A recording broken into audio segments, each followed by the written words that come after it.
ठीक है, ऑडियो जा रहा है।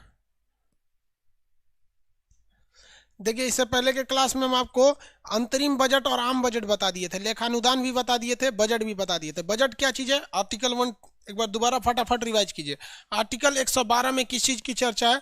बजट की चर्चा है। ये बजट फ्रेंच भाषा का शब्द है जिसका अर्थ होता है चमड़े का थैला। इसमें केवल हिसाब किताब, यानी एक तरह से कहिए तो इसमें केवल भाषण दिया जाता है कि हमको क्या क्या काम करने हैं।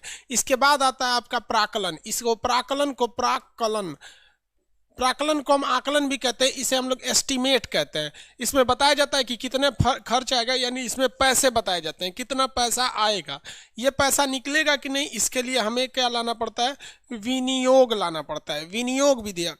विनियोग विधेयक को हम लोग क्या कहते हैं? Appropriation bill. एप्रोप्रिएशन बिल जब ये आ जाता है संसद में तभी पैसे निकलते हैं, अदरवाइज पैसे नहीं निकलेंगे।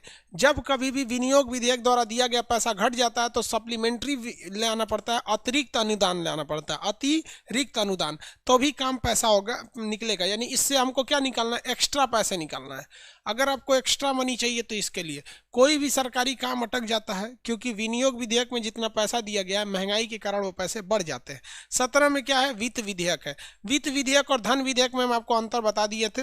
वित्त विधेयक और धन विधेयक में अंतर आपको क्या किए हुए हैं? समझा दिए हैं। 17 तक में तो कोई दिक्कत नहीं, 17 बता दिए हैं, आप पिछले क्लास में देख लीजिए, 17 तक बता दिए हम। अब इसके बाद एक चीज आता है आपका व्यय, यानी खर्च जो होता है। लेखानुदान में क्या आता है? 17 में नहीं ना, 16 में क्या था भाई? 16 में लेखानुदान। लेखानुदान लेखानुदान में क्या दिखाना होता है? एक्सपेंस, यानी व्यय दिखाने होते हैं। एक्सपेंस यानी हमें क्या दिखाना है? व्यय। केवल खर्चा दिखा दिया तो क्या हो गया? लेखानुदान हो गया। ये व्यय जो होते हैं दो टाइप से होते हैं। व्यय कितने टाइप से होंगे? दो टाइप से खर्च होते हैं। एक होता है ना प्लान्ड एक्सपेंडिचर, यानी एकदम प्लान के साथ था। योजनागत व्यय, योजनागत व्यय एकदम प्लान्ड एक्सपेंडिचर था। आपको पहले से प्लान था कि एक्सपेंस होगा इतना, तो प्लान्ड एक्सपेंस। जैसे जितने भी आपके कर्मचारी हैं, चाहे वो राष्ट्रपति हैं, प्रधानमंत्री हो, सेना हो, थल सेना, एसएससी, रेलवे या जज हो गए, जितने लोगों की सैलरी देनी है, तो जितना भी वेतन यानी सैलरी देनी है, सैलरी, वो सब इसी में आता है योजनागत व्यय में। जितना पेंशन देना है इसी में आएगा। जितने स्टेट गवर्नमेंट को फंड देना है, जैसे सेंट्रल गवर्नमेंट टैक्स को कलेक्ट कर लेती है, वो टैक्स उसका 43% सेंट्रल गवर्नमेंट राज्य सरकार को लौटा देती है। तो ये जितनी चीज़ें होती हैं एकदम प्लान होती हैं, हर साल इसको करना ही करना है। ऐसा थोड़ी है कि सुप्रीम कोर्ट के जज नियुक्त कर दिए आप उन्हें सैलरी नहीं देंगे, प्लान होता है ये सब चीज़ पहले से। अब देखते हैं दूसरा होता है गैर योजनागत। गैर योजनागत गैर योजनागत व्यय, यानी इसका पहले से कोई आइडिया ही नहीं था, अनप्लान्ड था, इसमें पहले से कोई प्लान नहीं बनाया गया था। तो अनप्लान्ड एक्सपेंस जो होते हैं, इसमें क्या क्या चीज़ आती हैं? तो रक्षा यानी डिफेंस पर जितना खर्च करना है, डिफेंस पे। आप अगर देखिए तो किसी को पता था क्या कि जब कोरोना एंट्री मारा था तो हम लोग जितनी गहराई, जितनी ताकत से कोरोना से नहीं लड़ रहे थे, उससे ज़्यादा ताकत से चाइना बॉर्डर पे एक्सपेंस कर रहे थे हम लोग। तो हम लोग को तो कोई आइडिया ही नहीं था। तो ये हो गया आपका गैर योजनागत व्यय। रक्षा बजट किस में आ जाता है? गैर योजनागत व्यय में आ जाता है। आपका पेंडेमिक यानी महामारी पर को जो खर्च होता है, किसी को पता था 2019 में कि 2020 में कोरोना को लेके करोड़ों रुपए जाएंगे? यहाँ पे किसी को नहीं पता था यहाँ पर। तो एक ये हो गया आपका अनुदान। अनुदान का मतलब क्या होता है? सब्सिडी। जैसे नेपाल में भूकंप आ गया था 2016 की 15 में, तो उस वक्त हम लोग क्या किए थे भाई? बहुत सारे पैसे दे के रखे थे हम लोग ने। तो ये सारी चीज़ें जो आती हैं ये भी खर्च है, लेकिन इसमें कोई पहले से प्लान नहीं है। सीडीएस में क्वेश्चन पूछा था इनमें से कौन सा गैर योजनागत व्यय है?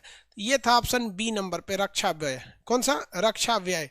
तो दो तरह के व्यय आप देख लिए, जिसपे पहले से पता रहे प्लान, नहीं पता रहे तो अनप्लान्ड होता है। तो ये आर्टिकल किसमें है? व्यय यानी खर्च की चर्चा किसमें है? लेखानुदान में है। 17 में क्या है? वित्त विधेयक है। वित्त विधेयक और धन विधेयक में अंतर पहले ही क्लास में बता दिए हैं। उसमें बस थोड़ा सा ऑडियो क्वालिटी में गड़बड़ है, बाकी उसमें कोई दिक्कत नहीं है, सेम चीज़ें हैं वो भी। अब हम आते हैं आर्टिकल 112 में बजट, 13 में प्राकलन, 14 विनियोग विधेयक, 15 अतिरिक्त अनुदान, 16 लेखानुदान, 17 वित्त विधेयक, 18 संसद की प्रक्रिया। संसद की प्रक्रिया क्या है भैया? ये पहले वो लोकसभा में आएगा, फिर राज्यसभा में आएगा, फिर राष्ट्रपति उस पर साइन करेंगे। ये सब चीज़ें होती हैं ना कि फिर अगर विवाद हो गया तो संयुक्त अधिवेशन बुलाया जाएगा। संयुक्त अधिवेशन बता दिए अनुच्छेद 108 के तहत आता है संयुक्त अधिवेशन। तो ये क्या चीज़ है? प्रक्रिया है सब संसद के। 109 119 में भी वही चीज़ है। तो ये इंपॉर्टेंट नहीं है सब, ठीक है। ये संसद की प्रक्रिया, क्योंकि इसे आप जानते हैं और इस चीज़ को कभी भी वो मतलब आर्टिकल के हिसाब से नहीं पूछेगा। और अगर आपको ये पढ़ना भी है इसके बारे में तो इसका डिटेल से दिया है आपके एप्लीकेशन के फ्री पीडीएफ वाले सेक्शन में। फ्री पीडीएफ वाले सेक्शन में जब देखेंगे ना तो आपको ये टॉपिक दिया हुआ है, हालांकि इसका कोई काम नहीं है। अब मेन आता है 120, 121, 122, ये 123, ये बहुत ज़्यादा ज़रूरी है। 18 बता दिए प्रक्रिया, ये जानते हैं आप दोनों, हर चीज़ को जानते हैं कि कैसे विधेयक को लौटाया जाता है, ये सारी चीज़ें के बारे में। इस टॉपिक का पीडीएफ आपको यहाँ तक नहीं मिला होगा, यहाँ तक पीडीएफ नहीं मिला होगा। देखिए इसे हम लोग बहुत जल्दी कल तक करा देते हैं इसका पीडीएफ। आगे अब देखते हैं 120। 120 क्या चीज़ है? 120 में कहता है कि संसद की भाषा, संसद में जो लैंग्वेज प्रयोग करेंगे, संसद में भाषा, ये कौन सा लैंग्वेज प्रयोग कर सकते हैं संसद में? तो इसमें समझिए, संसद में जब भी आपको भाषा का प्रयोग करना है तो आप इंग्लिश लैंग्वेज का प्रयोग कर सकते हैं, अदरवाइज में आप हिंदी का प्रयोग कर सकते हैं। उसके अलावा और कोई भाषा नहीं यूज कर सकते हैं। संसद में 2 ही भाषा का प्रयोग कर सकते हैं, या तो इंग्लिश या हिंदी।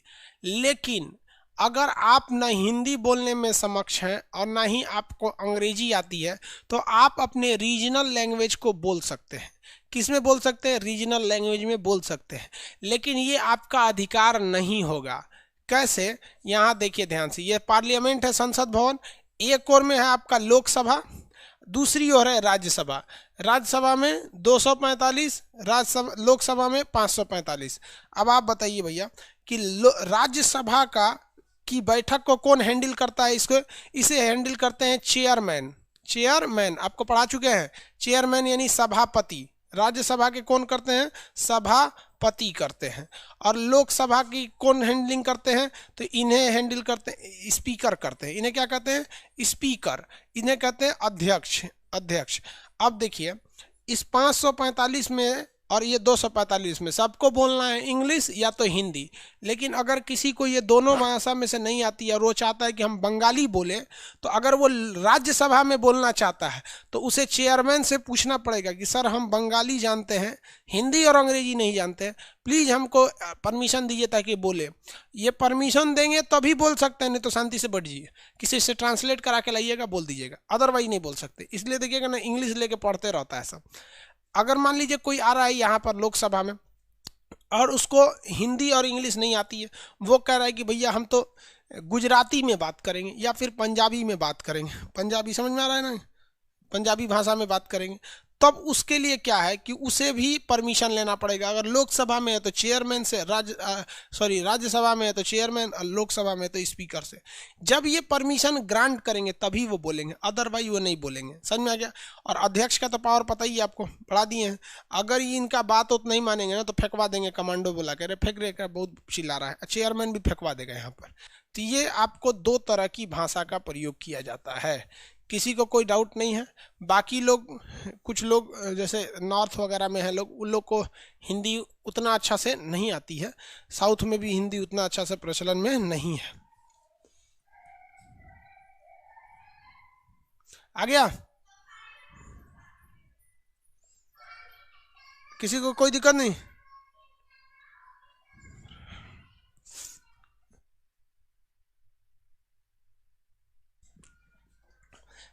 इसके बाद आर्टिकल आता है संसद में चर्चा पर रोक। संसद में चर्चा पर रोक मतलब कुछ ऐसी चीजें हैं जिस पर आप संसद के अंदर, पार्लियामेंट के अंदर कोई भी चर्चा नहीं कर सकते हैं। कौन से चीज हैं भैया? तो जज लोग, जितने भी न्यायाधीश है, जज के आचरण पर, जज के आचरण पर आप चर्चा नहीं कर सकते हैं। ये जज साहब अच्छा हैं या खराब, इस पर चर्चा नहीं कर सकते हैं। आपको अगर चर्चा करना है तो आप चर्चा कर सकते हैं जजों पर, महाभियोग पर, महाभियोग इम्पीचमेंट पर कर सकते हैं, भियोग पर। आपको इस पर चर्चा करना है तो कर सकते हैं, लेकिन जज अच्छा है या जज खराब है इस पे नहीं कर सकते हैं। संसद के अंदर कुछ भी चर्चा कर सकते हैं, लेकिन एक चीज पर रोक है आर्टिकल 121 के तहत, कि आप ये नहीं कर सकते हैं कि सर बोबड़े साहब जो हमारे ऐसे बोबड़े हैं, बड़ी लेट से काम करते हैं, अच्छा फैसला नहीं देते हैं, गलत है, वो अच्छा है या खराब है, टाइम से काम कर रहा है, लेट से काम करना है, मनबड़ है, क्या है, आप इस पे चर्चा नहीं कर सकते। आपको अगर वो पसंद नहीं है तो चुपचाप आप उस पर कहिए कि हमें ये जज साहब पसंद नहीं है, कारण बताइए, महाभियोग लाइए। महाभियोग तो पढ़ाई दिए हैं, राष्ट्रपति का महाभियोग कैसे लगता है, वैसे इन लोग का भी लगता है। समझ में आ गया कि नहीं आ गया? तो जजों के आचरण पर, उनके कार्यशैली पर, उनके लेट या फास्ट होने पर, वो अच्छे हैं या खराब, इस पे चर्चा नहीं कर सकते। आप जब भी चर्चा करेंगे तो सिर्फ एक चीज पर, जजों पर महाभियोग के लिए, जज पर महाभियोग। अब तक सुप्रीम कोर्ट के जज पर महाभियोग की चर्चा इन पर लगाया गया था, लेकिन पारित नहीं हो पाया। किसी भी जज पर महाभियोग जो है सुप्रीम कोर्ट के जज पर नहीं हुआ है। तो ये महाभियोग हाई कोर्ट या सुप्रीम कोर्ट दोनों जज पर लग सकता है, हाई कोर्ट या सुप्रीम कोर्ट। नीचे वाले जज का उतना पावर नहीं होता है, हाई कोर्ट या सुप्रीम कोर्ट के जज पर। आगे बढ़े, अगला देखते हैं 122। तो यहां पर रोक लगाया गया है कि कोई भी कोर्ट कहने का मतलब होता है हाई कोर्ट या फिर सुप्रीम कोर्ट, हाई कोर्ट या सुप्रीम कोर्ट, ये संसद के अंदर हो रही कार्रवाई की जांच नहीं कर सकते हैं। देख रहे हैं दोनों में कितना अच्छा कोऑपरेशन है।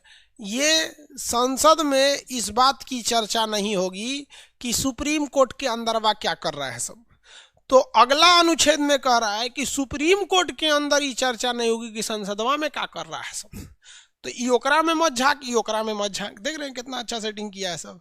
तो सुप्रीम कोर्ट में कभी भी सुप्रीम कोर्ट संसद की जांच नहीं कर सकता है, पार्लियामेंट संसद की जांच नहीं कर सकते हैं, ये इनकी जांच नहीं करेंगे अच्छा है या खराब है। हाँ, अगर आपको लगता है कि कोई कानून गलत बना दिए हैं तो आप उस कानून की जांच कर सकते हैं, लेकिन इस बात की जांच नहीं करेंगे कि संसद में हल्ला करता है सब, कुर्ता फाड़ देता है सब, गरियाता है सब, स्पीकर का माइक तोड़ देता है सब, बहुत सब कांड होता है संसद भवन के अंदर। समझ में आ रहा है कि नहीं आ रहा है? तो ये दो अनुच्छेद देख रहे हैं, एकदम अच्छा से मिला के बनाया है। मतलब तू हमरा में मत झांक, हम तोरा में ना झांकेंगे। आर्टिकल 20 फटाफट बोलेंगे। आर्टिकल 20 में क्या है? संसद की भाषा। 21 संसद न्यायालय में झांकने नहीं जाएगा। 22 न्यायालय संसद के अंदर झांकने नहीं आएगी। किसी को कोई दिक्कत नहीं? कोई दिक्कत नहीं? अरे वो बकलोलवा का वीडियो नहीं चल रहा है तो 20 बार बोलेंगे, एप्लीकेशन से बाहर जाओ फिर चलने लगेगा। हो गया?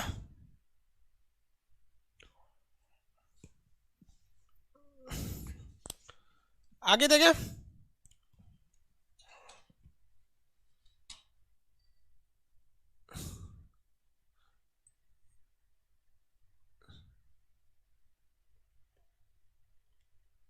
किसी को कोई दिक्कत नहीं है इसमें ना?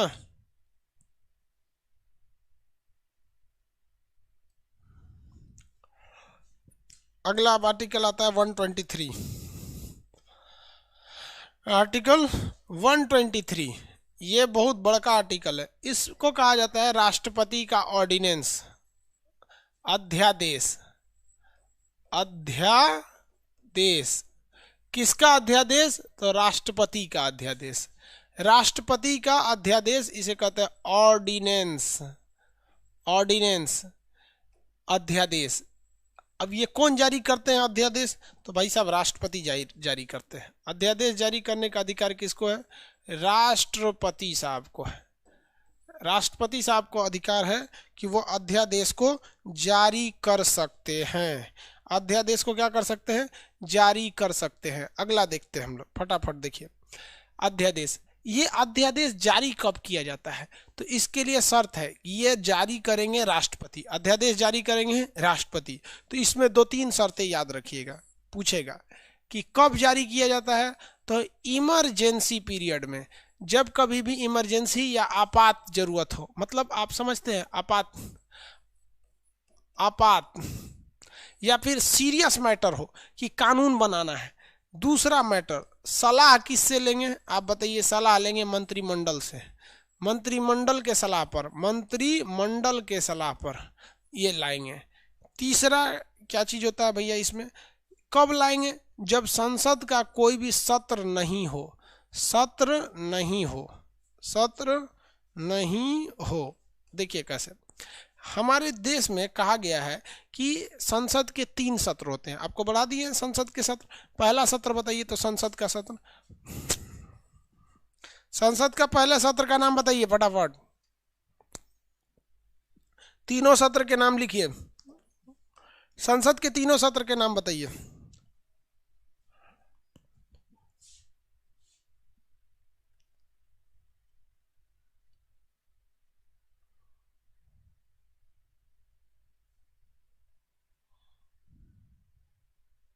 तीनों सत्र के नाम बताइए।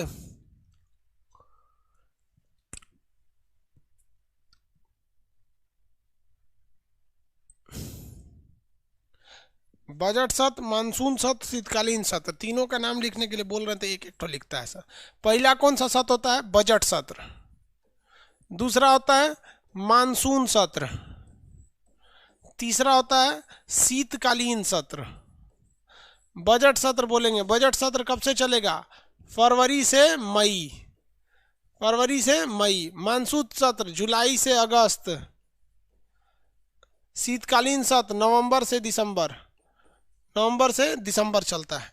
तो कहा गया है कि संसद में कानून बनाने का अधिकार जो है, भारत में कानून बनाने का अधिकार वो केवल और केवल संसद को दिया गया है। तो संसद का काम है कि वो जब भी उसके सत्र यानी सेशन चल रहे हो, हाउस रनिंग में हो, तब आप कानून बना सकते हैं। लेकिन इसके अलावे मान लीजिए संसद का सत्र नहीं चल रहा है, जैसे जून में संसद का कोई सत्र नहीं है, जून में संसद का सत्र नहीं है, लेकिन अगर आपको जून में कोई कानून की ज़रूरत है, इमरजेंसी में कोई कानून लाना है, तो आप जून में आप किससे कहेंगे? राष्ट्रपति से कहेंगे। तो सलाह कौन देगा? मंत्रिमंडल सलाह देगा और कहेगा कि सत्र नहीं चल रहा है और इमरजेंसी की स्थिति है। आप क्या कीजिए? एक टेम्परोरी कैसा कानून बनाइए? टेम्परोरी कानून बना दीजिए। टेम्परोरी कानून को ही हम क्या कहते हैं? अध्यादेश कहते हैं। टेम्परोरी कानून जो बन जाता है उसी को अध्यादेश कहेंगे। तो राष्ट्रपति जब संसद का सत्र नहीं चल रहा होता है तभी इसे ला सकते हैं। इससे बताइए कि अगर संसद का सत्र चालू है तो क्या कोई भी ऑर्डिनेंस ला सकते हैं? कोई भी ऑर्डिनेंस को आप नहीं ला सकते हैं। अभी क्या संसद का सत्र चल रहा है? नहीं चल रहा है। तो अभी अगर कोई इमरजेंसी में कानून लाने की ज़रूरत पड़ गई तो क्या होगा? तो उसके लिए आप राष्ट्रपति के पास जाएंगे और मंत्रिमंडल अपना सलाह देगी कि भैया इमरजेंसी है, सत्र नहीं चल रहा है, आप कानून बना दीजिए। तो राष्ट्रपति साहब उस कानून को बना देंगे। तो ये टेम्परोरी कानून होता है, परमानेंट नहीं होता है। लेकिन इसे परमानेंट करने के लिए आपको संसद से अनुमति लेनी होती है। किससे अनुमति लेनी होती है? संसद से अनुमति लेनी होती है। अब इसकी अवधि देखिए, इसकी अवधि कितनी दिन होती है? कि इसकी अवधि होती है 6 महीने। कितनी माह? 6 महीने होती है। क्यों 6 महीने होती है आप बता सकते हैं? क्योंकि संसद के किन्हीं 2 सत्रों के बीच, संसद के किसी भी 2 सत्र के बीच अधिकतम गैप 6 महीने का होता है। जबकि रियलिटी में देखिएगा तो 6 महीने का गैप नहीं होता है। भैया 1 फरवरी में चालू हुआ मई, 1 महीना गैप होता है, जून छुट्टी, फिर जुलाई से सत्र चालू होता है, अगस्त, सितंबर अक्टूबर गैप रहता है, नवंबर में फिर चालू होता है, नवंबर दिसंबर, जनवरी में गैप रहता है। तो ज़्यादा दिन थोड़ी ना गैप रहता है। लेकिन हाँ, कुछ वजहों से किसी एक सत्र को आप हटा भी सकते हैं। सत्र को क्या कर सकते हैं? हटा सकते हैं। तो अधिकतम गैप कितने दिन का होता है? 6 महीने का। इसीलिए संविधान वाला जानबूझकर कितना मैक्सिमम टाइम रखा? मैक्सिमम टाइमिंग इसकी कितनी रखी गई है? 6 महीने रखी गई है। मैक्सिमम टाइम इसकी 6 महीने है, 6 मंथ है। कितने मंथ? 6 महीने। क्योंकि 6 महीने के बीच में कोई ना कोई सत्र तो आ ही जाएगा। महीने में कोई ना कोई सत्र तो आ ही जाएगा, और सत्र आ गया तो जिनका कानून बनाने का काम है वो बना देंगे, राष्ट्रपति चले जाएंगे। इसकी अधिकतम अवधि कितने दिन है? 6 महीने। लेकिन अगर बीच में ही संसद का सत्र चालू हो गया, क्या हो गया? सत्र यानी सेशन चालू हो गया। जैसे मान लिया कि जनवरी में राष्ट्रपति साहब ने अध्यादेश जारी कर दिया कि ऐसा कानून होना चाहिए, लेकिन जनवरी में चालू किया, फरवरी में कोई, जैसे यहाँ मान के चले जून में कोई इमरजेंसी आया और राष्ट्रपति ने जून में एक अध्यादेश जारी कर दिया कि ये कानून होना चाहिए। जैसे हम रियल एग्जाम्पल बताते हैं, आपका फार्मिंग अमेंडमेंट बिल था, जो कृषि सुधार विधेयक जो लाया था, जिसपे यूट्यूब पे भी वीडियो बनाए 40 मिनट का, तो आप उसमें भी देख सकते हैं वो बिल के अंदर क्या क्या था। अभी तो हम यहाँ यही बताएंगे। तो जून में राष्ट्रपति साहब ने क्या कर दिया था भाई, वो विधेयक को लाए थे, लेकिन वो 6 महीने नहीं रहेंगे। देखिए, जब कभी भी आप विधेयक ला देते हैं तो इसके बीच में अगर कभी भी संसद का सत्र चालू हो गया ना गलती से, तो ये 6 महीने टाइम नहीं देगा। 6 महीने तो मैक्सिमम टाइम है। अगर बीच में संसद की बैठक हो गई, सत्र चालू हो गया, तो केवल 42 दिन देगा आपको। कितने दिन देगा? 42 दिन देगा। तो सत्र चालू होने की स्थिति में 42 दिन आपको दिया जाता है। 42 दिन का मतलब होता है 6 सप्ताह। 42 दिन का मतलब 6 सप्ताह। तो 2 क्वेश्चन पूछेगा कि संसद, इसकी अवधि कितने दिन होती है? तो इसकी अवधि होती है 6 महीने तक। इसकी अवधि 6 महीने तक। लेकिन अगर बीच में ही सत्र चालू हो गया, मान लीजिए, देखिए सपोज करते हैं कि हम जनवरी में अध्यादेश ला दी किए, फरवरी में बैठक नहीं हुई, मार्च में बैठक हो गई। कहाँ हो गई? मार्च में सत्र चालू हो गया। सत्र कहाँ से चालू हुआ? मार्च में। तो देखिए, यहां पर आप ऑलरेडी 2 महीने बिता चुके हैं, 2 महीना बिता चुके हैं, तो इसको नहीं काउंट किया जाएगा। फिर यहां से प्लस कर दिया जाएगा कितना दिन? तो भैया 42 दिन, क्योंकि जैसे सत्र चालू हो गया तो कितने दिन प्लस करना है? 42 दिन प्लस करना है। समझ में आ गया कि नहीं आ गया? फिर आप पीछे कितना दिन बीत चुके हैं उसको छोड़ दीजिए। जनवरी में आपने सत्र अध्यादेश लाया था, फरवरी में बैठक नहीं हुई, बैठक हुई मार्च में, तो जनवरी 1 महीना, फरवरी 1 महीना, तो 2 महीना तो आप बिताइए चुके हैं। उसके बाद सत्र चालू हुआ, तो सत्र चालू होने के दिन से उसे और कितना देना है? 42 दिन, कि भैया आप लोग बैठ चुके हैं सत्र में, क्योंकि सत्र में बैठेगी आपकी लोकसभा और सत्र में बैठेगी राज्यसभा, और राष्ट्रपति कहेंगे कि देख, ये तुम लोगों का काम था, हम तो टेम्पररी बनाए देश के लिए, अब तुम लोग डिसाइड करो कि ये कानून रहेगा या नहीं रहेगा, ये अध्यादेश रहेगा या नहीं रहेगा। अगर संसद ने सेम अध्यादेश को पारित कर दिया तो ठीक है, वरना अगर ये वाला 42 दिन खत्म ना, तो कानून खत्म, टाइम खत्म, कानून खत्म। तो अब आपसे एक चीज देखिए, अब आप जरा ध्यान लीजिए, टोटल टाइमिंग कितनी हो जाएगी? टोटल टाइमिंग की अगर बात करेंगे, टाइमिंग की, तो 6 महीने तो उसे दे ही रहा है। मान लीजिए 6 महीने दे रहा है उसे, तो जनवरी में राष्ट्रपति साहब अध्यादेश दिए और जुलाई में चालू हुआ। किस में चालू हुआ? जुलाई में। सत्र कहाँ चालू हुआ? जुलाई में। तो भैया यहाँ तो 6 महीने बिता ही चुके हैं, 6 माह बिता चुके हैं, और जनवरी से जुलाई तो 6 महीना अपने हो जाता है। जनवरी, फरवरी, मार्च, अप्रैल, मई, जून, 6 महीना हो गया। फिर यहाँ आपको 42 दिन देना ही पड़ेगा। तो टोटल टाइमिंग जो होता है वो 6 महीने तो देना ही आपको, 6 माह, प्लस में आपको और क्या देना है? 42 दिन देना है, प्लस में आपको और 42 दिन देना पड़ेगा। तो ये मैक्सिमम टाइमिंग है। ये कभी एग्जाम में नहीं पूछा है आज तक। जब भी पूछा है तो इन्हीं दोनों टाइमिंग से पूछा है कि मैक्सिमम टाइमिंग कितने मंथ दी जाती है, तो 6 महीने दी जाती है, और सत्र चालू होने पर कितने दिन दी जाती है? 42 दिन दिए जाते हैं। लेकिन अगर आप कभी मेंस का एग्जाम लिखेंगे तो आपको ये बात लिखना पड़ेगा कि 6 माह प्लस 42 दिन देने पड़ेंगे, क्योंकि यदि 6ठा महीना बीतने के बाद जस्ट सत्र चालू हो गया तब। लेकिन अगर संसद ने अनुमोदन कर दिया, लोकसभा ने भी उस अध्यादेश को पारित कर दिया, राज्यसभा ने भी उस अध्यादेश को पारित कर दिया, तो वो अध्यादेश परमानेंट कानून हो जाता है, और अगर नहीं साइन किया तो वो अध्यादेश खत्म हो जाता है। समझ में आ गया कि नहीं आएगा? तो राष्ट्रपति का अध्यादेश टेम्पोररी कानून है कि परमानेंट कानून है? राष्ट्रपति का अध्यादेश कैसा कानून है? राष्ट्रपति का अध्यादेश एक टेम्पोररी कानून है। किसी को दिक्कत?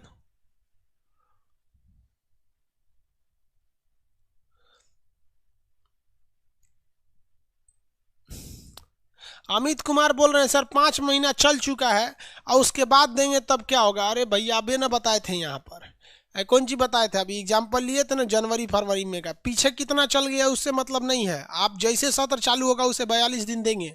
पीछे अगर उसका 6 महीना हो गया है तो भी आपको 42 दिन देना पड़ेगा, लेकिन 6 महीने 1 दिन हो गया ना तब नहीं दे पाएंगे। 6 महीने 1 दिन हो गया तब आप नहीं दे पाएंगे। समझ में आ गया? आगे किसी को कोई दिक्कत नहीं?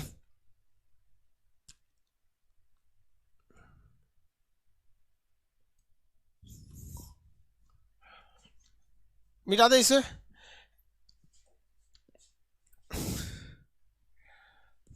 अब अगला क्या चीज होता है इसमें, देखिए अनुमोदन कौन देता है? अनुमोदन, इसका अनुमोदन कौन देगा? संसद। संसद, अगर संसद ने क्या दे दिया? अनुमोदन दे दिया, तो ये टेम्पोररी कानून क्या हो जाता है? अस्थाई हो जाता है, यानी परमानेंट हो जाता है, अदरवाइज ये रद्द हो जाता है।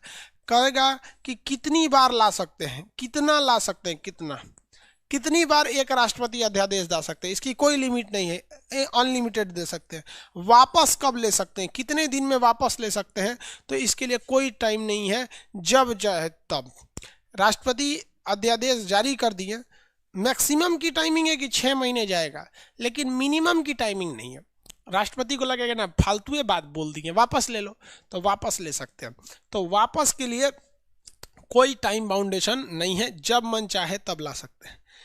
अब हम आपके ऊपर एक क्वेश्चन छोड़ देते हैं, क्या अध्यादेश लोकतंत्र के लिए, हम देश के लिए नहीं बोल रहे हैं, देखो भाई देश के लिए तो सही है, क्या अध्यादेश लोकतंत्र पर पॉजिटिव इफेक्ट डालता है या निगेटिव इफेक्ट डालता है? अध्यादेश हमारे डेमोक्रेसी पर, लोकतंत्र पर, यानी जनता के शासन पर पॉजिटिव है या निगेटिव है? हम आप पर छोड़ दिए, आंसर दीजिए। अध्यादेश लोकतंत्र के हिसाब से पॉजिटिव है या निगेटिव है? हम नहीं जानते हैं, आप आंसर दीजिए।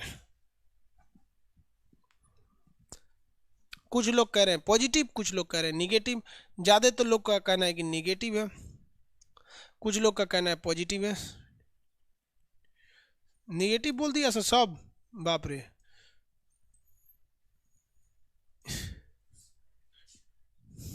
कह रहे हैं पॉजिटिव है या नहीं है। देखिए बाबू, देखो ये जो अध्यादेश है, अध्यादेश इंग्लिश में क्या कहेंगे?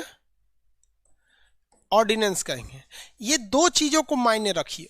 अगर आप देश को देखेंगे तो जरूरी है देश के हिसाब से ये पॉजिटिव है, क्योंकि भाई देश को जरूरत पड़ा तुरंत लगा दो।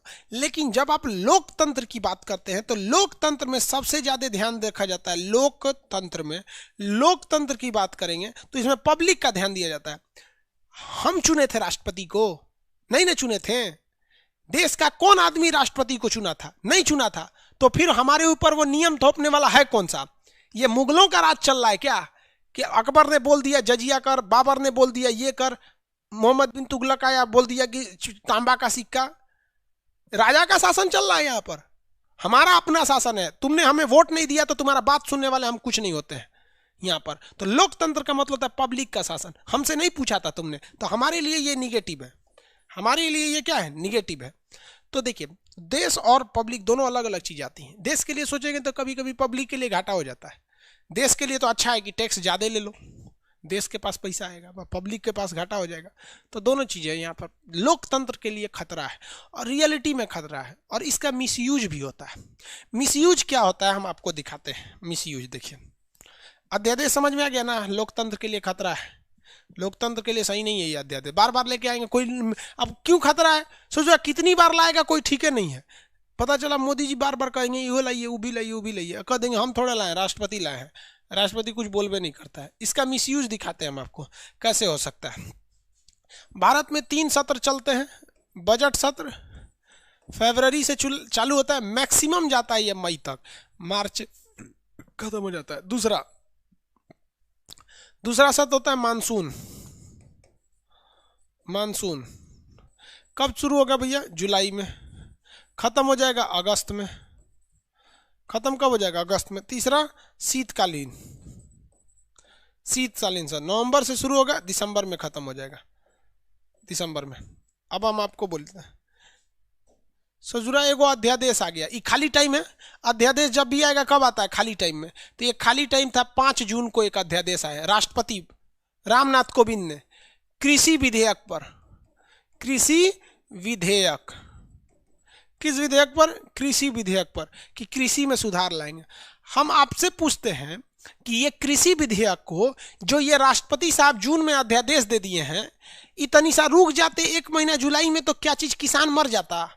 या फिर देश में बहुत बड़ा बदलाव आ गया इनके कहने से? तो धज्जी उड़ा दिया इन लोगों ने। मतलब यहाँ पर देश में स्पष्ट बोलता है कि जब सत्र नहीं चल रहा हो तो राष्ट्रपति को एक अधिकार दिया गया है कि आप देश को बचाने के लिए अच्छा कानून बनाइए। आप तो नौटंकी करके रख दिए यहाँ पे, किसान को पता नहीं है कि उसके लिए विधेयक आ रहा है। मतलब इस विधेयक को देखिए, जिनकी सरकार है उनको अधिकार है, वो अपना जो विधेयक लाए वो ला सकते हैं, नहीं ला सकते। हम बात इसकी नहीं कर रहे हैं कि ये विधेयक अच्छा है या खराब है, बात समझिए इसकी। हम बात इस बात की कर रहे हैं कि इसकी टाइमिंग को लेकर, कि इसमें ऐसा कुछ नहीं था जो देश के लिए टूट जाता या देश को इमरजेंसी में जरूरत था, कुछ नहीं था। इवन किसानों को इसकी जरूरत भी नहीं थी। बात अच्छा खराब की नहीं है, बात टाइमिंग की है कि क्या टाइमिंग का जरूरत पड़ गया कि आप 1 महीना रुक नहीं सके। 1 महीना रुक जाते तो जुलाई आ जाता, संसद में बेहतरीन ढंग से इस पर बहस होती, लोकसभा में बहस होती किसानों के लिए क्या अच्छा है, राज्यसभा में बहस होती किसानों के लिए क्या अच्छा है। आप यहाँ पे, जबकि आप देखिए जब धारा 370 हटाना था तो उसके लिए इन लोगों ने सत्र का वेट किया। अच्छी बात है धारा 370 हटाना, उसके लिए तो अध्यादेश ला देते तो और अच्छा रहता। हम बात उसकी नहीं कर रहे, लेकिन ये बताइए क्या कृषि विधेयक को अध्यादेश द्वारा लाएंगे और फिर संसद में छोटी सी चर्चा करके निकाल दिए यहाँ पर? तो इसका मिसयूज भी हो जाता है। इसलिए कहा जाता है कि अध्यादेश अच्छी बात नहीं है। ये हम नहीं कर रहे हैं, हमारे पूर्व राष्ट्रपति प्रणब मुखर्जी ने कहा था कि हमसे सरकार बार बार अध्यादेश ना लाए, क्योंकि ये लोकतंत्र पर एक प्रतिकूल प्रभाव है, यानी गलत इंपैक्ट जाता है। तो आप अध्यादेश समझ में आ गया आपको, इसका मिसयूज हो जाता है। राष्ट्रपति इस पर साइन करने के लिए पहले ही से साइन कर दिए, इस पर क्या जरूरत है साइन करने का?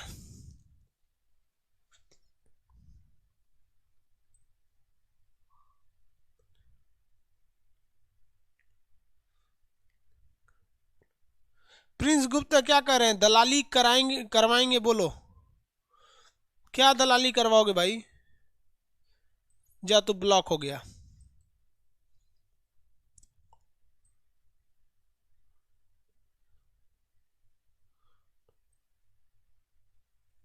आगे देखिए,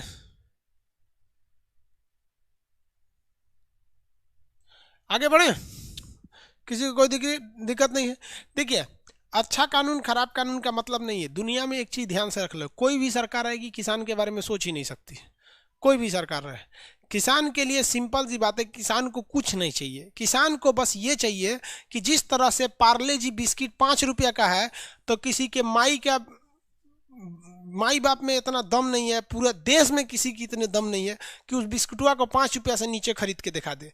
लेकिन साला किसान का गेहूं कभी बिकेगा 20 रुपया, कभी बिकेगा 16 रुपया, कभी 17 रुपया, कभी 18 रुपया। किसान पगलाया है, सोच रहा मेरा बिस्किट कितना रुपया बिकेगा। समझ में आ गया? किसान के बारे में केवल उसका रेट फिक्स कर दीजिए कि भैया तुमको गेहूं इतने रुपए में ही खरीदेंगे, चाहे दुनिया में कोई उससे नीचे खरीद लिया तो चोट्टा तोरा जेल हो जाएगा।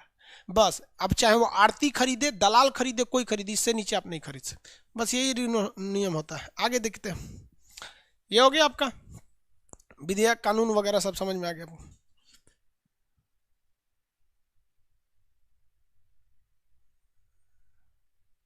एक आदमी कह रहे हैं कि सर लक्ष्मीकांत बुक में मानसून सत्र जुलाई से सितंबर लिखा है। बहु सितंबर तक जा सकता है, कोई दिक्कत नहीं है। सत्र को बढ़ाया घटाया जा सकता है, क्योंकि राष्ट्रपति के बारे में बताए ना कि सत्र को आहूत कर सकते हैं, हटा सकते हैं, एक सत्र गायब भी कर सकते हैं, कोई दिक्कत नहीं है, गायब कर सकते हैं। इसमें हो गया, 2 को सत्र हो जाएगा। मैक्सिमम गैप कितना नहीं होना चाहिए? 6 महीने।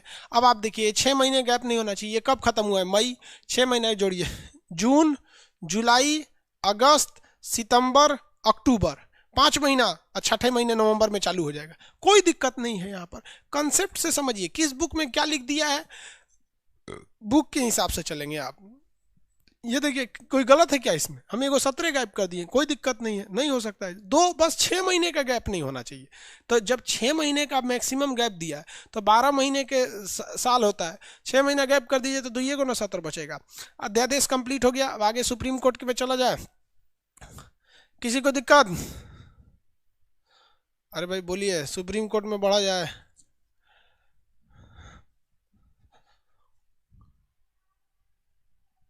अमेरिका में चुनाव कौन जीत रहा है? ज़्यादातर चांसेस बाइडेन जीत रहे हैं। अभी जो मतलब शुरुआती जो पोल आ रहे हैं, अभी कंफर्म हो जाएगा। इस बार जो चुनाव है ना वो फाइनली कंफर्म होगा अमेरिका का चुनाव 10 तारीख तक, क्योंकि अभी बहुत सारे वोटर कोरोना की वजह से पोस्टल कार्ड से अपना वोट भेजेंगे, बाई पोस्ट भेजेंगे वोट वहाँ पर। तो खैर बाई पोस्ट वाले वोट ज़्यादा इफेक्ट डालते नहीं है, थोड़ा 1-2 सीट इधर उधर भले हो सकता है, लेकिन अभी तक के रुझान के हिसाब से जो आंकड़े आ रहे हैं उसमें बाइडेन आगे दिख रहे हैं। और देखिए अभी कंफर्म भी हो जाएगा, बाइडेन के चांसेस ज़्यादा लग रहे हैं। तो इससे हम लोग को लिए कोई दिक्कत नहीं है। चाइना के लिए बस थोड़ा सा बाइडेन सॉफ्ट हो जाता है, और कोई दिक्कत नहीं है।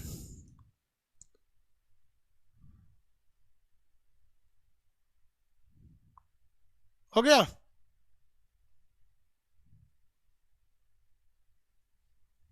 आगे अब आते हैं सुप्रीम कोर्ट के बारे में। आर्टिकल 124 में सुप्रीम कोर्ट की चर्चा किस में है? आर्टिकल 124 में। अभी इसमें थोड़ा सा और बचा हुआ है, इसको समझा देते हैं पहले। अध्यादेश तो समझ में आ गया ना? अध्यादेश समझ में आ गया ना? इसके आगे अब समझाते हैं।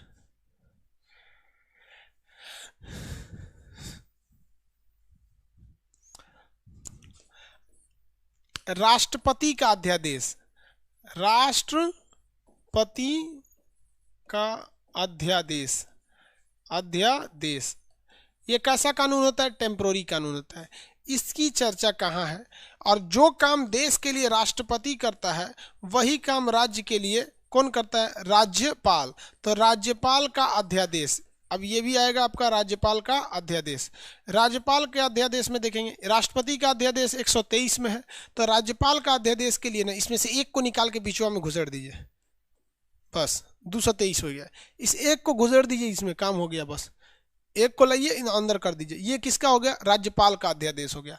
सेम कानून रहेंगे राज्यपाल में भी। ये किसके सलाह पे लाएंगे? तो राज्य के मंत्रिमंडल के सलाह पर आएंगे। इनका भी अधिकतम कार्य मतलब अवधि कितनी रहेगी? 6 महीने रहेगी। सत्र चालू 42 दिन। कब लाया जाएगा? इमरजेंसी में। किसके सलाह पे? मंत्रिमंडल के सलाह पर। कितनी बार ला सकते हैं? जितनी बार चाहे ला सकते हैं। वापस कब ले सकते हैं? जब चाहे तो वापस ले सकते हैं। अनुमोदन कौन करेगा? तो इनका अनुमोदन राज्यपाल वाला का तो संसद करेगा नहीं, फिर इनका कौन करेगा? विधानमंडल करेगा। तो दोनों में बहुत सिमिलरिटी होती है। लोग मतलब सेंट्रल गवर्नमेंट और स्टेट गवर्नमेंट में बहुत ज़्यादा इसमें सिमिलरिटी देखने को मिलती है। किसी को कोई दिक्कत नहीं है यहाँ तक में? समझ में आ गया?